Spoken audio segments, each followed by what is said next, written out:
AKP iktidarının kadın haklarını gasp ve tüm bu politikalarını sürdürme girişimleri devam ediyor. Aile yılı ile de aslında tüm bu katliamları, şiddeti meşrulaştırmayı tercih ettiler.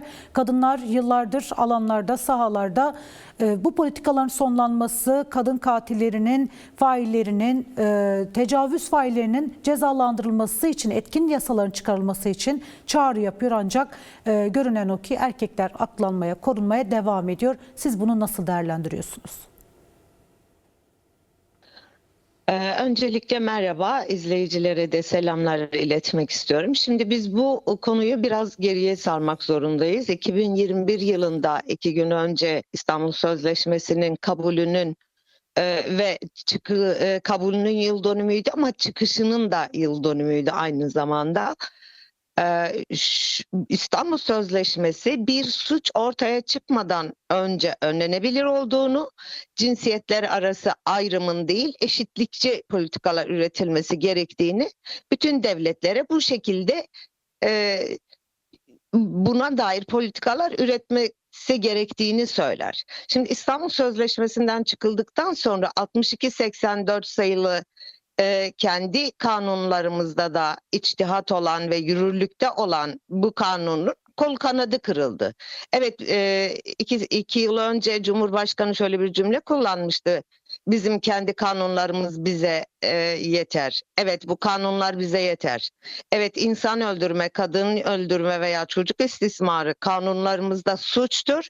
Fakat bunun önlenmesi daha önemlidir. Böyle bir tehlike, ihmal ve tehdit ortaya çıktığında oluşmadan önce önlenmesi gerekir ki bu da İstanbul Sözleşmesi'nin en etkin maddelerinden birçoğuydu açıkçası.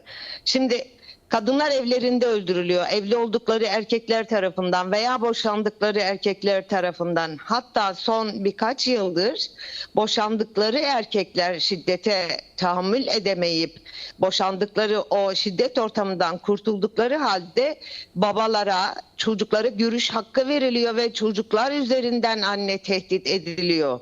Çocuklarını öldürürüm diye tehdit edildiği için aynı eve, aynı alana girmek zorunda kalıyor ve bu şekilde öldürülen onlarca kadın var. Şimdi neden kadınların üzerine oyun oynanıyor? Çok gariptir ki bu aslında kadın erkek ayırt etmeden her bir bireyin de yaşamını ve çocukların geleceğini karartan çok ciddi bir kötü bir politika. Çünkü erkekler de kadının kendisine bağımlı olması gerektiğini, her şeye rağmen o evde yaşaması gerektiğini, boşanmanın kötü olduğunu düşünmeye başladılar ve ardından bunun talebinde bulunan, o şiddet sarmalından kurtulan kadınları da öldürmeye başladılar. Bu daha vahim olan da erkeklerin de bu politik süreçte hem özgürlüklerinden olma hem suç işleme eğilimi arttı. Bu çok tehlikeli bir noktaya gidiyor. Özellikle çocuk istismarı dosyalarında adli tıp DNA bulunmadığı hallerde o çocukları yine aynı şiddet sarmalının içinde, aynı evde tutmaya, o kendilerine yakın akraba olan erkeklerin insafına bırakıyorlar. Biz şimdi buradaki nüfus planlaması, işte milli aile 10 yılı, milli aile içinde kadın erkek eşit olmalıdır. Eğer eşit değilse kadın burada her türlü şiddete karşı, yokluğa, ekonomik zorluğa, ev içi ücretsiz bakım hizmetine, erkeğin insafına bırakılırsa aslında millilik falan da kalmaz, aile de kalmaz ortada. Yani toplumsal cinsiyet eşitliği dediğimiz kavram tam da kadın erkek ve çocukların eşitlik içinde eşit söz haklarına sahip olduğu, eşit barınma haklarına sahip olduğu bir alan. Bu kelimeden rahatsız olanların gerçekten neye hizmet ettiğini, yani hükümetin bu nüfus planlama 10 yılında kadınlara 10 çocuk doğur, 5 çocuk doğur dediği hallerde kadın ve erkeğin de bu doğacak çocukların sağlıklı, güvenli eğitim alabilir bir pozisyonda, ekonomik koşullarının oluşmadığı hallerde değil, 5-10 çocuk, bir çocuk bile doğurmaktan veya ebeveyn olmaktan vazgeçiyorlar. Çünkü bunun temeli hem şiddet sarmalı içinde kalmak hem de ekonomik olarak çok zor bir sürecin içine, çıkmazın içine girmiş olmaları. Şimdi siz ev kirası 20 bin, 30 bin, 50 bin civarındayken 28-30 bin liralık bir gelir, emeğinin karşılığı, o da eskisi gibi 8 saatte değil 12 saat çalışan birinin bir ev kirasını bile ödeyemeyeceği bir ücret veriyorsunuz ve bunun en alt sınırını veriyorsunuz. Asgari demek, en alt sınır demek ayrıca. Bu süreçte insanların gerçekten hani buna cesaret edebilmesi bile mümkün değil. Evet, bazı devlet yardımları alıyorlar ama çalışıyorsunuz, ama sigortanız var, ama işte eviniz var gibi bahanelerle sosyal destek alamayan insanlar da var. Ayrıca özellikle çocukların geçtiğimiz yılda da normal olan normal doğumdur dedikleri yeni doğan çetesinin eline teslim ettikleri çocukları, reşit olmayan çocukların suça itilmesine göz yumulması, silahın, yasaklı maddenin, uyuşturucu maddenin bu kadar genç ve çocuk hayatı üzerinde o kadar çok olumsuz etkisi var ki artık insanlar bütün bu politik sürecin, bu sistemin içinde değil çocuk doğurmak, sokağa çıkmaya korkar hale geldiler, özellikle kadınlar. Kadınlara sürekli çocuk yapın demek hiç kimsenin hakkı yoktur, haddi de değildir. Bunun için istedikleri kadar planlama yapabilirler. Hatta geçen yıl yine bir yayında şöyle söylemiştim. İstediğiniz kadar rüşvet teklif edin. Bu bir kereye mahsus değil.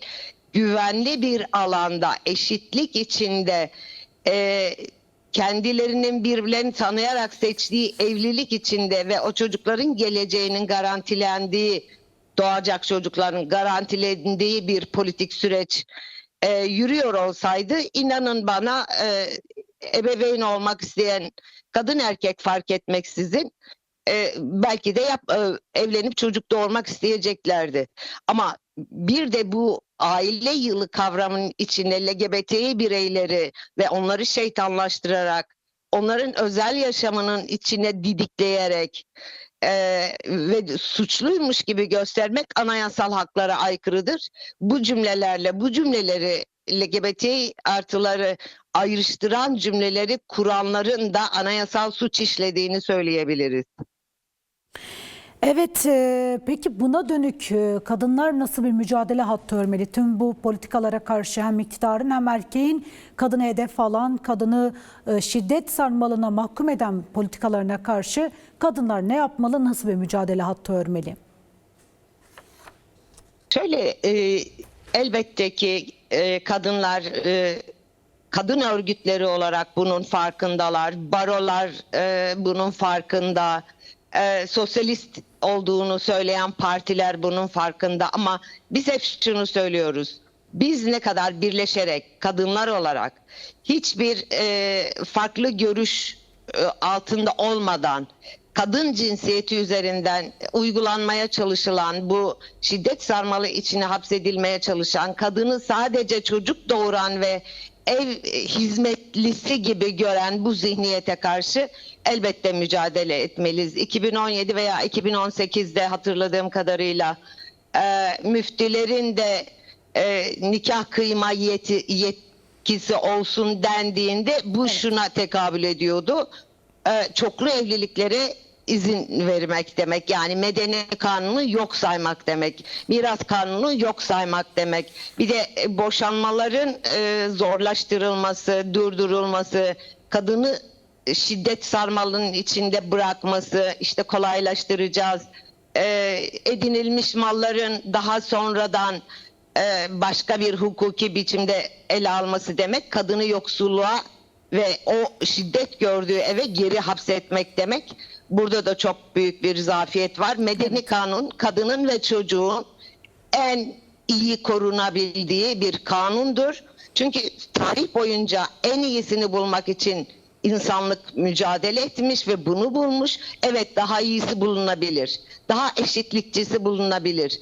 Erkeği evin reisi diyerek ona da başka bir yük yüklemek yerine ve onun tek başına bu evin geçimini sağlama zorunluluğu, günlerce birçok işte saatler boyu çalışma zorunluluğu aynı zamanda onların da yaşamına büyük bir yük getireceğinden ve orada yüklendiği negatif enerjiyi ev içine aktaracağından şiddetin boyutunun da yükseleceğini düşünüyoruz. Bunun önüne geçmek için tüm kadın örgütleri, siyasi partilerin kadın yöneticileri ve üyeleri bütün bu tutum ve davranış karşısında çok yüksek ses çıkarmalı. Gerekirse buradan Ankara'ya yürümeli, her ilden Ankara'ya yürümeli. Bu politik yaptırımın boyunduruğu altında ezilmemek için sesimizi birleştirerek yükseltmeliyiz. Yayının başında ilk konuşan arkadaşımızın dediği bir cümle vardı. Afganistan, İran, Suriye olmak istemiyorsak Türkiye'deki halklar, kadınlar kalkıp bu mücadeleyi kendileri vermek zorundalar. Bizi eve tıkamayacaklar, bizim çalışma hakkımızı elimizden alamayacaklar. Bizim kaç çocuk doğuracağımıza sadece biz karar veririz diyorum. O yüzden örgütlü mücadelenin kazandıracağını söyleyebilirim. Herkesi, bütün kadınları örgütlü mücadeleye davet ediyorum.